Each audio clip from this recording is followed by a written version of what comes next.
Karibuni sana katika usiku huu wa aina yake, tukijumuika kuangalia jinsi gani Qur'ani inaitazama amani. Ni usiku ambao tutapata kusikia kutoka kwa wanazuoni mbalimbali ambao wamejumuika hapa kwa muda mchache, lakini kwa umahiri mkubwa wakiitazama Qur'ani na mtazamo wake katika amani. Bila kupoteza muda, microphone hii nipeleke kwa Sheikh wa wilaya ya Ilala ambaye yeye anamwakilisha Sheikh wa mkoa wa Dar es Salaam, Sheikh Adam Mwenyepingu. Karibu kwa ajili ya dua ya ufunguzi. Al-Fatiha. Bismillahirrahmanirrahim. Alhamdulillahi rabbil alamin. Arrahmanir rahim. Maliki yawmiddin. Iyyaka na'budu wa iyyaka nasta'in. Ihdinas siratal mustaqim. Siratal ladzina an'amta 'alaihim ghairil maghdubi 'alaihim. Bismillahirrahmanir rahim. Alhamdulillahi rabbil alamin. Wassalatu wassalamu ala rasulillahi sallallahu alayhi wasallam. Allahumma ij'al jam'ana hadha jam'an marhuma waj'al tafarruqana ba'dahu ma'suma. Sasa hivi kwa heshima kubwa ni muombe Rais wa wasomaji wa Qur'ani nchini Tanzania ambaye pia ni mkurugenzi wa itifaki Baraza Kuu la Waislamu Tanzania, Sheikh Muhammad Nasr Amran, atufungulia hadhara hii kwa Qur'ani tukufu. A'udhu billahi minash shaitanir rajim.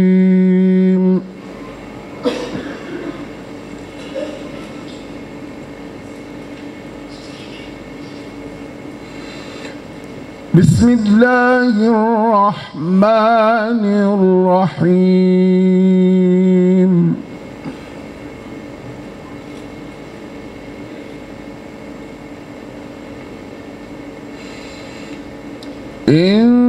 Inna Ibrahima kana ummatan qanitan lillahi hanifa.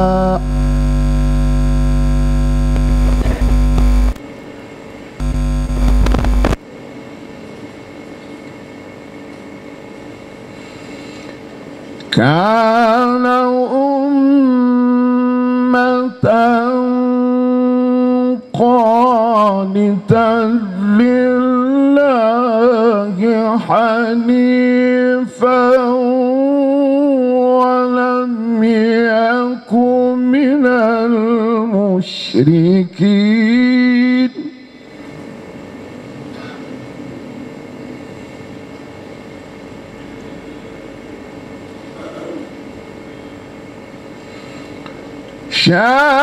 شاكرا لأنعمه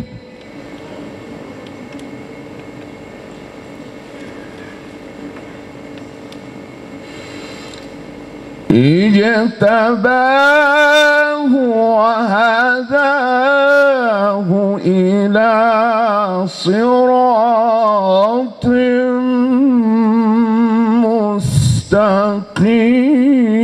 مستقيم. Kwa Qur'ani hii ambayo kusema kweli amesoma kwa umahiri wa hali ya juu, lakini katika bara'atul istihlal ni pale alipochagua aya zinazomhusu Nabii Ibrahim alayhi salam ambaye ni baba wa manabii, na katika dua zake aliposema, ewe Mola, ifanye nchi yangu hii ya Maka kuwa ni yenye amani, uwape watu wake katika matunda. Amani kabla ya riziki. Qur'ani na amani ndio kongamano letu. Kwa heshima kubwa ni muombe mwenyekiti wa baraza la wazee wa jumuiya ya kuhifadhisha Qur'ani tukufu Tanzania, Alhaji Salum Londa, kwa tamko fupi la makaribisho pamoja na neno la utangulizi. Karibu Sheikh. Bismillahirrahmanirrahim. Assalamu alaykum wa rahmatullahi wa barakatuh. Hadhirin, niko hapa kwa niaba ya taasisi ya kuhifadhisha Qur'ani kongwe inasimamiwa na shekhi wetu Sheikh Kaporo. Kwanza kabisa kuwakaribisheni wote ndugu yangu Sheikh Nguruko kwa niaba ya mufti na mashekhi wengine wote. Waswahili wanasema protocol observed. Kwa hiyo niwashukuru kwanza kwa kuitikia kwenu vyombo vya habari, lakini hata kwa wale ambao wako katika maeneo mbalimbali kwa muda huu wakifuatilia. Lengo kubwa ya taasisi hii kama ilivyo Qur'ani, na wao ndio wanahifadhisha Qur'ani, basi leo tupate walau kwa mukhtasar nini Qur'ani inazungumza juu ya amani. Na alhamdulillah tuna mashekhe waliobobea, tutapata kusikia na kuweza kujua kwamba Qur'ani ni amani. Kwa hiyo nichukue fursa hii kwanza kuwashukuru tena na kuwaomba tuwe watulivu na kusikiliza mjadala na maelekezo yatakayotolewa na mashaikh wetu. Wabillahi tawfik. Assalamu alaikum wa rahmatullahi ta'ala wa barakatuh. Shukran Alhaji Salum Londa. Kwa heshima kubwa ni muombe mwenyekiti wa Jumuiya ya Kuhifadhisha Qur'ani Tukufu Tanzania, ambaye pia ndo mwenyeji na muandaaji wa kongamano hili, Sheikh Othman Ali Kaporo, atueleze kwa ufupi sana kwa nini jumuiya imeamua katika usiku huu kuandaa tukio hili. Karibu Sheikh. Ndugu zangu Waislamu kwa ujumla, mabibi na mabwana, assalamu alaikum wa rahmatullahi wa barakatuh. Jumuiya ya Kuhifadhisha Qur'ani Tanzania, Al-Jamiyatul Khairiyya li Tahfidhi al-Qur'ani al-Karim, ni jumuiya inajihusisha na masuala ya kuhifadhisha Qur'ani. Hii jumuiya ni kongwe, ina zaidi ya miaka 30 na kitu katika kazi hii. Miongoni mwa kazi zake ni kufundisha kuhifadhisha Qur'ani na kuifundisha Qur'ani nini kilichokuwemo ndani ya Qur'ani. Leo hii tumeona tuwaite Waislamu tuje kukaa kwa pamoja na mashekhe zetu wapate kutuzungumzia amani. Nadhani mtakumbuka kauli mbiu yetu ya mwaka huu ilikuwa Qur'ani ni amani.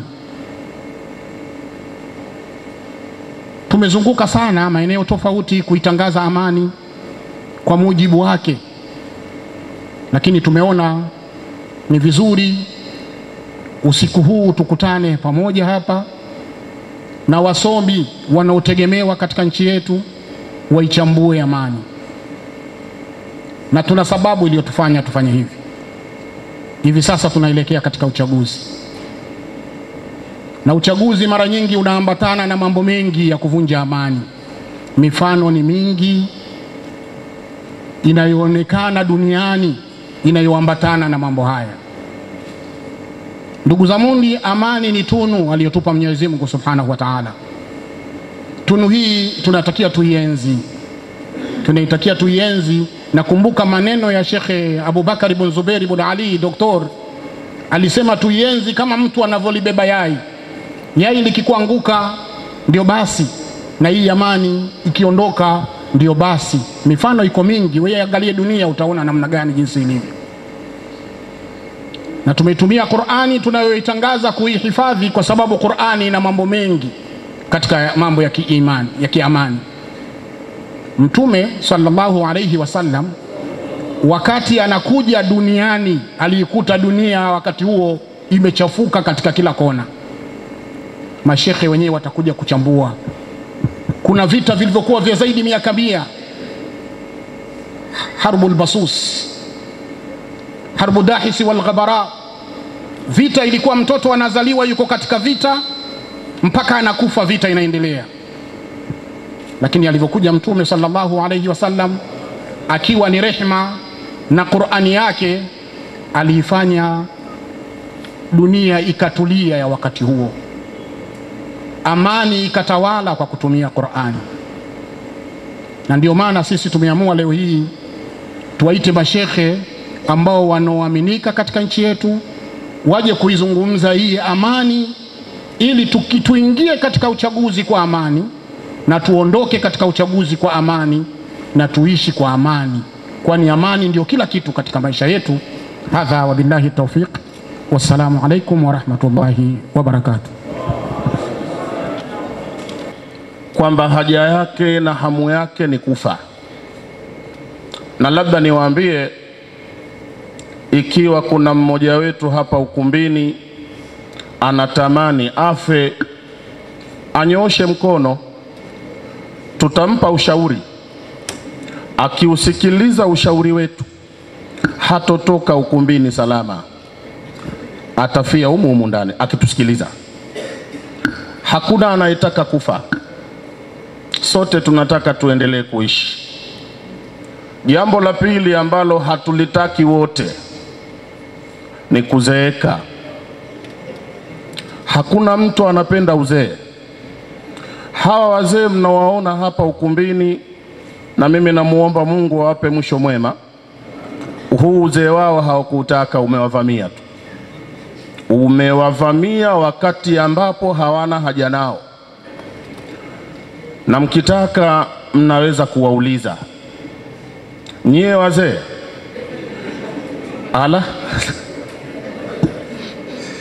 ikiwa mtakhiarishwa nyinyi wazee, mimi sijafika huko mlikofika nyie, na namuomba Mungu anicheleweshe kidogo.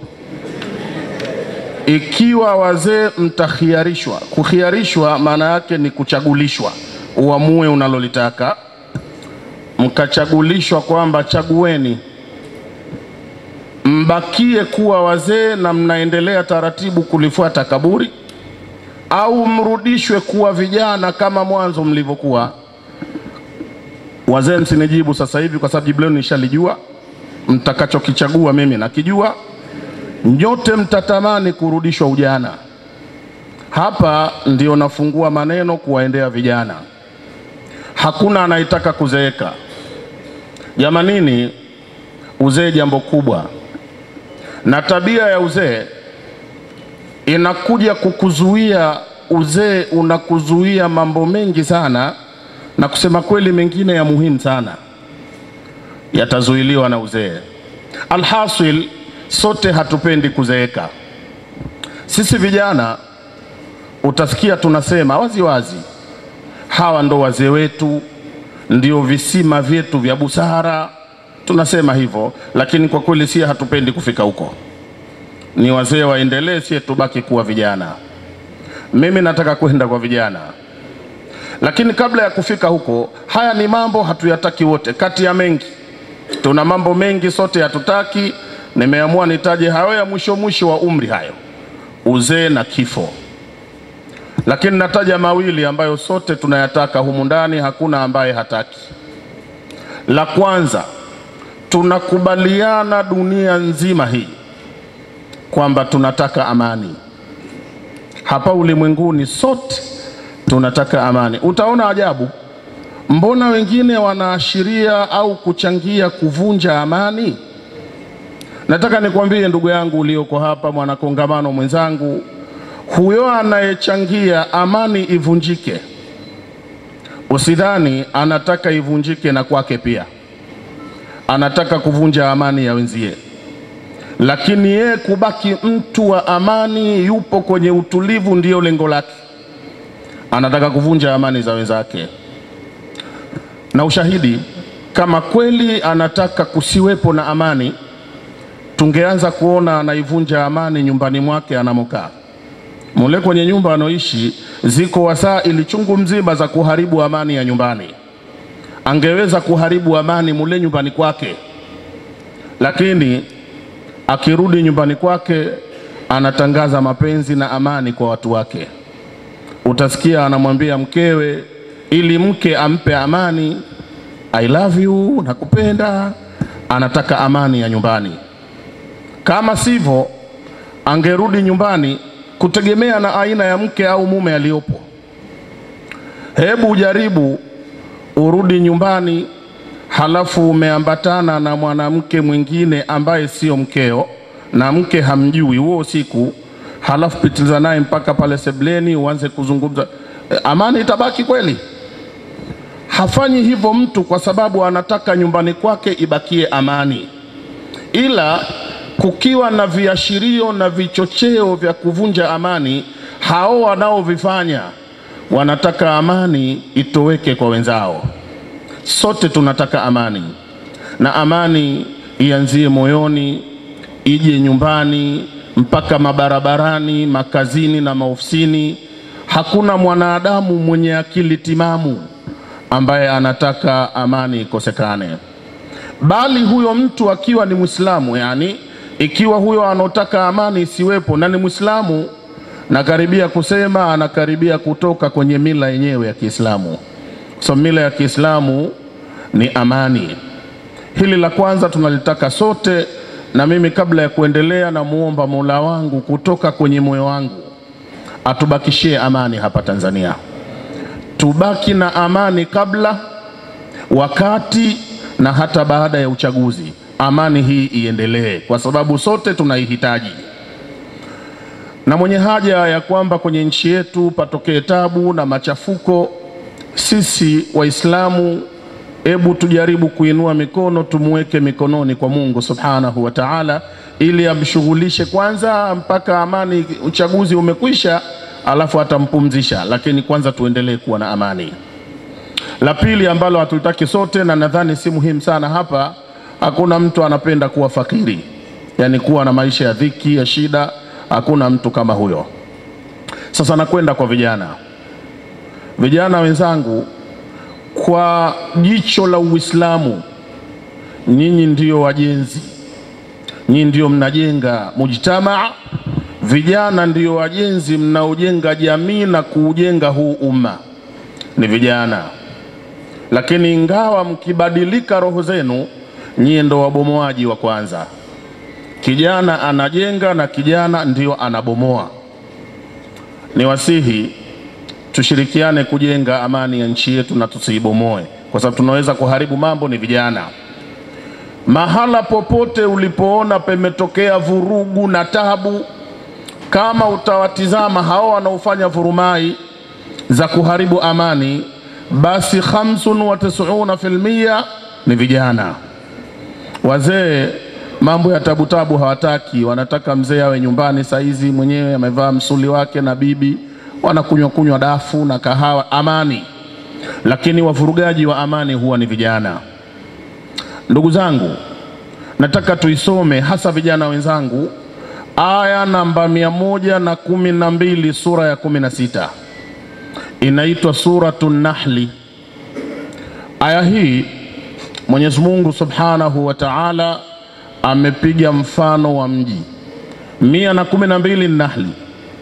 Yakulu Maulana, وضرب الله مثلا قرية كانت آمنة مطمئنة فكفرت بأنعم الله فأذاقها الله لباس الجوع والخوف بما كانوا يصنعون.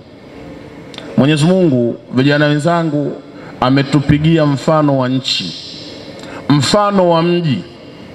Anasema palikuwa na mji ambao ulikuwa na amani.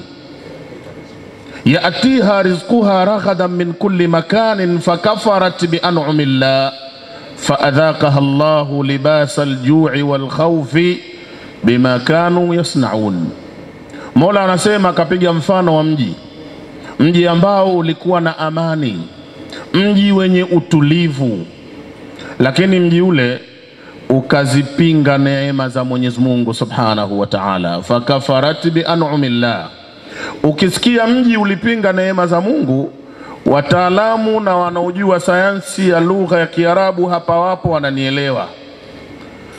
Ule mji ni chombo, inaitwa dharfu, sio? Lakini makusudio ni madhrufu. Umetajwa mji, pemetajwa mahali, lakini wanakusudiwa watu wa mahala hapo. Wakapinga neema ya Mungu ya amani na wakawa wezi wa fadhila. Sasa Mwenyezi Mungu ana tabia ya kuamiliana na waja wake namna wao wanavyoamiliana naye. Qala subhana, inna Allaha la yughayyiru ma biqaumin hatta yughayyiru ma bi anfusihim. Walipoonekana ni wezi wa fadhila, ile neema ya Mwenyezi Mungu ya utulivu na amani hawakuitaka, adhaqaha Allahu libasal ju'i wal khawf. Mwenyezi Mungu akauvalisha ule mji vazi la njaa na hofu.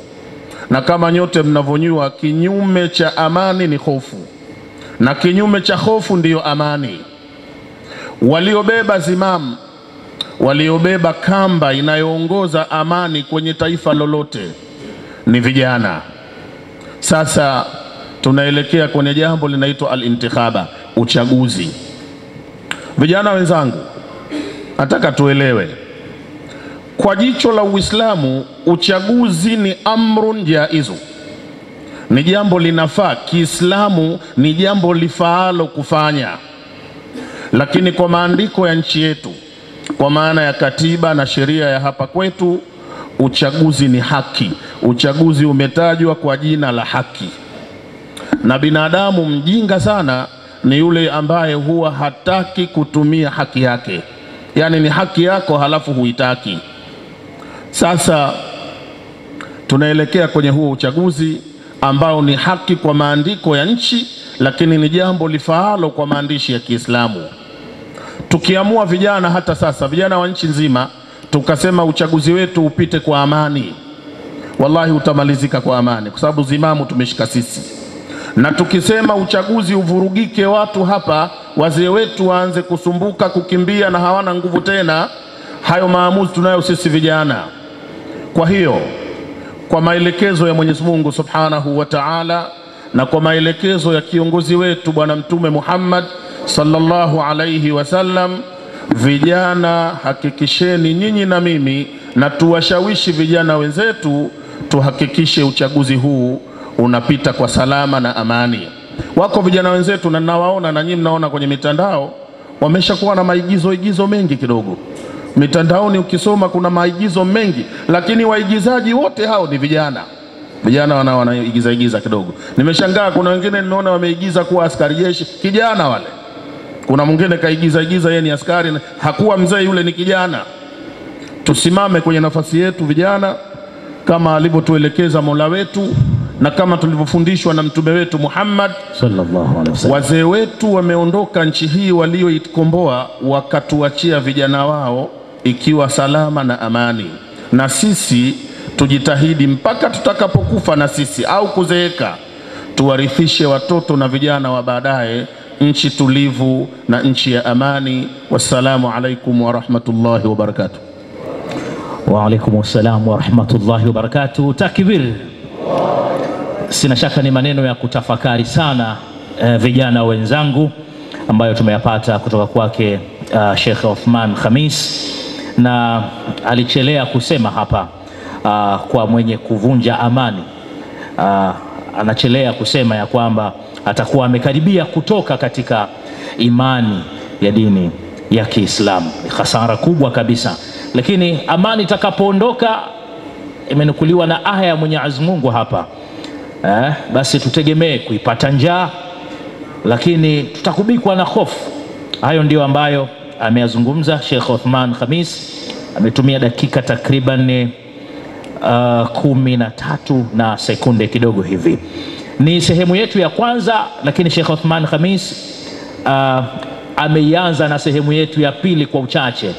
Kwa sasa niseme tu tunakwenda katika mapumziko mafupi ambayo mwenzangu mwongoza shughuli hii Ustadh Umar ataendelea kwayo. Tutarudi tena katika paneli yetu hapa ili kumalizia sehemu ya pili na ya mwisho. Ustadh Swaleh bin Umar, karibu sana.